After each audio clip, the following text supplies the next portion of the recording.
বিশ্ব রাজনীতির ময়দানে আবারও মুখোমুখি ট্রাম্প পুতিন। ইউক্রেন ইস্যুতে দুই বিশ্ব নেতার মধ্যকার যে বৈঠকটি হওয়ার কথা ছিল তা বাতিল করার মধ্যে দিয়ে স্নায়ুযুদ্ধে লিপ্ত হলেন পুতিন ও ট্রাম্প।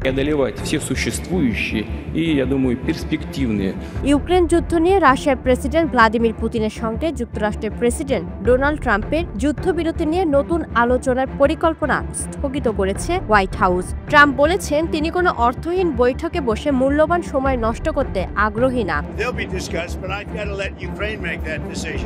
হোয়াইট হাউসে দেয়া এক বক্তব্যে ট্রাম্প ইঙ্গিত দেন আলোচনার পথে একটি বড় অন্তরায় হলো বর্তমান সমররেখায় যুদ্ধ বন্ধে রাশিয়ার অস্বীকৃতি।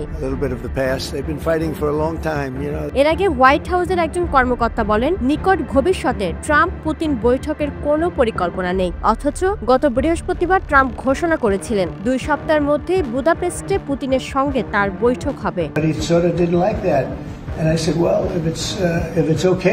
এ বিষয়ে মঙ্গলবার ক্রেমলিনের মুখপাত্র দিমিত্রি পেসকভ বলেছিলেন এখন পর্যন্ত কোনো তারিখ নির্ধারণ হয়নি। এ ধরনের বৈঠকের জন্য প্রস্তুতির দরকার আর সেটাতে সময় লাগবে। তিনি স্পষ্ট করে দেন ট্রাম্প যেভাবে 2 সপ্তাহের মধ্যে বৈঠকের কথা বলছেন সেটার সঙ্গে রাশিয়ার অবস্থান এক না।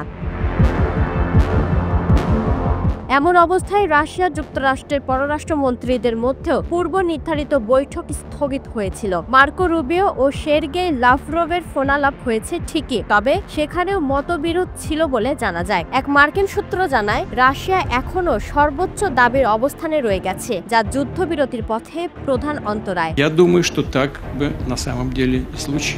এ নিয়ে লাভরভ বলেন আমাদের অবস্থান আগের মতোই রয়েছে। আলাস্কায় সামিটে যে বোঝাপড়া হয়েছিল তার কোনোই পরিবর্তন হয়নি। তিনি বলেন আলোচনার স্থান বা সময় নয়, বরং আগের চুক্তিগুলো বাস্তবায়নই এখন সবচেয়ে গুরুত্বপূর্ণ।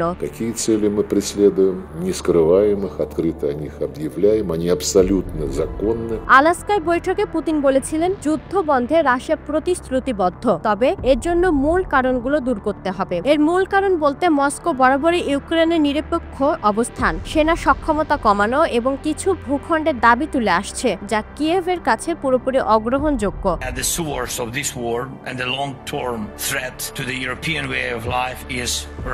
ইউক্রেনের প্রেসিডেন্ট ভলোদিমির জেলেনস্কি ও ইউরোপের কয়েকজন নেতা এক যৌথ বিবৃতিতে রাশিয়ার কৌশলকে সময়ের অপচয় বলে উল্লেখ করেছেন। বিবৃতিতে বলা হয় প্রমাণ হয়ে গেছে শান্তি চায় কেবল ইউক্রেন, রাশিয়া এখনো ধ্বংস ও সহিংসতার পথেই রয়ে গেছে। দীর্ঘদিন ধরে দ্রুত যুদ্ধ থামানোর প্রতিশ্রুতি দিয়ে আসা ট্রাম্পের জন্য এই বৈঠক বাতিল হয়ে যাওয়া আরেকটি বড় ধাক্কা। তিনি সম্প্রতি যুদ্ধের বর্তমান সীমারেখায় স্থির রেখে আলোচনা শুরুর প্রস্তাব দিয়েছিলেন। ইউক্রেন ও ইউরোপীয় নেতারাও তাকে সমর্থন করেছেন, কিন্তু পুতিন এখনো যুদ্ধবিরতির আহ্বান প্রত্যাখ্যান করে আগের মতো কঠিন শর্ত জুড়ে দিয়েছেন। ইউক্রেনের মতে যুদ্ধ বন্ধে অগ্রগতি আনতে হলে প্রেসিডেন্ট জেলেনস্কি ও পুতিনের সরাসরি বৈঠক দরকার। তবে ক্রেমলিন স্পষ্ট করে দিয়েছে কোনো শান্তি চুক্তি চূড়ান্ত না হওয়া পর্যন্ত কিয়েভের সঙ্গে আলোচনায় বসবে না তারা।